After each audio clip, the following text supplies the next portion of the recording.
What type of business should I use?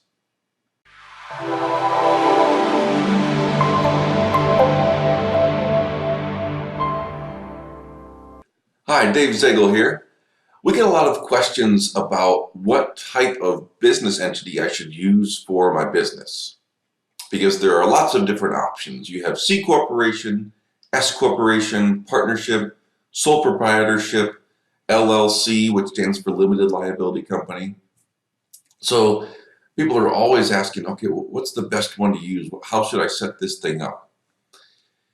And first, let's get one thing out of the way, which is an LLC, which honestly, a lot of businesses are LLCs, but I want to clarify that an LLC by itself does not drive any tax impacts.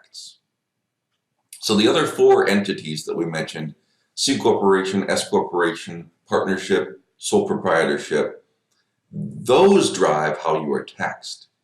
If you are forming an LLC with the state, that's a good thing to do because it's limiting your liability. But then for federal tax purposes, you have to elect either C corporation, S corporation, partnership, or sole proprietorship. So I just wanted to make that clear that an LLC is not by itself a tax entity. You still have to elect how you want to be taxed. So with that being said, let's dive into the other four type of tax entities. Sole proprietorship is pretty basic. It's a one-person owner. The results get reported on a Schedule C of your personal tax return. And there's really nothing else that you need to do. You're going to pay tax on all the earnings of the company, and all of those earnings are also going to be subject to self-employment taxes.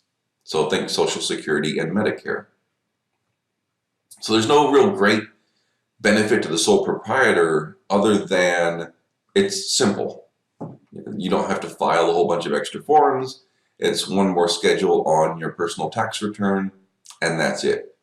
So that's the simple way to go. It's not the most tax effective way to go typically, but it's easy. So if you just want easy, that's the way to go. If you have more than one owner, then you are getting into either a partnership or an S corporation or potentially a C corporation.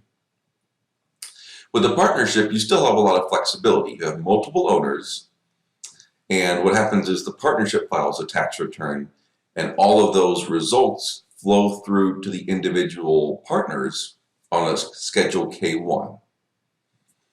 Now, any general partner, anybody who's active in the business, will still pay self-employment taxes in addition to their income tax. So we'll talk about S corporations in a second, but there's no extra tax benefit from being a partnership. It's simply you have X number of partners, the business made this much money, that's going to get split between the different partners based on the operating agreement of the partnership. Now, an S corporation can also have multiple owners, but what's nice about an S corporation is that you are not subject to self-employment tax on the earnings of the business. What you typically have to do is run a payroll, especially if there's only a couple of people operating the business. Each of them must take a payroll that is reasonable compensation and pay the Medicare and Social Security taxes on that payroll, but then any other money that the business makes is not subject to those taxes. So you get a nice extra tax benefit of forming an S corporation instead of a partnership. The downside, though, is that you lose a lot of flexibility. So an S corporation, you can only have one type of stock.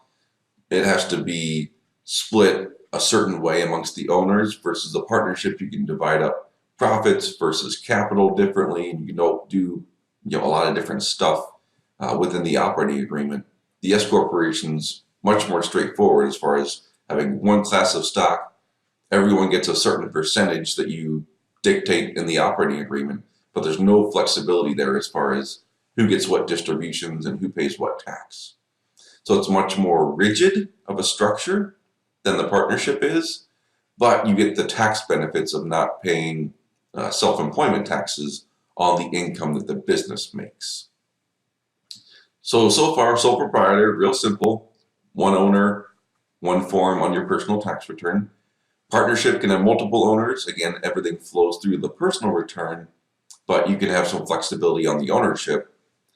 The S corporation, you get some tax benefits in terms of not being taxed on self-employment on the company's earnings, but there's less rigid tax structure. The final one is C corporation. And a lot of people, when they talk about companies just in general, they tend to think of C corporations because they're used to hearing about stock, especially with the larger public companies. Most of those companies are structured as a C corporation. That being said, though, for a lot of smaller and medium-sized businesses, a C corporation really isn't the way to go. What happens with the C corporation is you can have a lot of flexibility around having different types of stock, different dividend payouts, different what are called liquidation preferences. We won't get into all that. You can have different warrants and options and different debt structures that are tied to the stock of the company. So you can do a lot of complex things that are good for larger corporations. But the downside to C corporations is that it's impossible to get money out of the business without paying some tax. So C corporations are taxed on the earnings of the company, but then also if you're taking any dividends out of the company, you have to pay tax on that as well. So you get double taxed as a C corporation.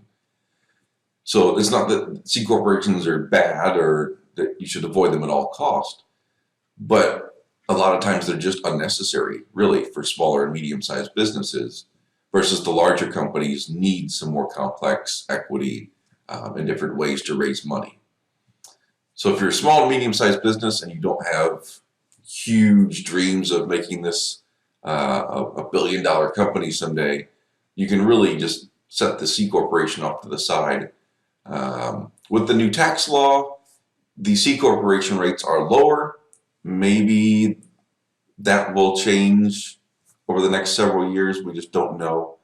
So a lot of people are trying to jump to C corp when they drop the tax rates, but you still have to realize that you're also then being taxed on any money that you take out of the business, and that's a pretty big downside. So if you're a smaller, medium-sized business, we're going to be focused much more on partnership versus S corporation, because while sole proprietor is easy, you're not really getting the tax benefits there. So it's really a matter of, do you need some flexibility in your equity, and in which case we'd look more towards a partnership, or if you do not need flexibility in your equity, then we can look more at the S corporation for its tax benefits.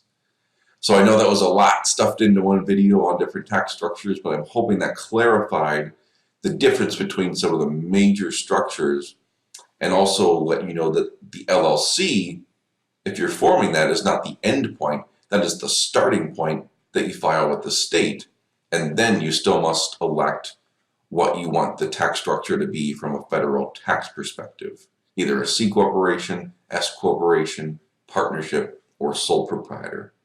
If you have any questions on this, please reach out to me. I'm happy to help.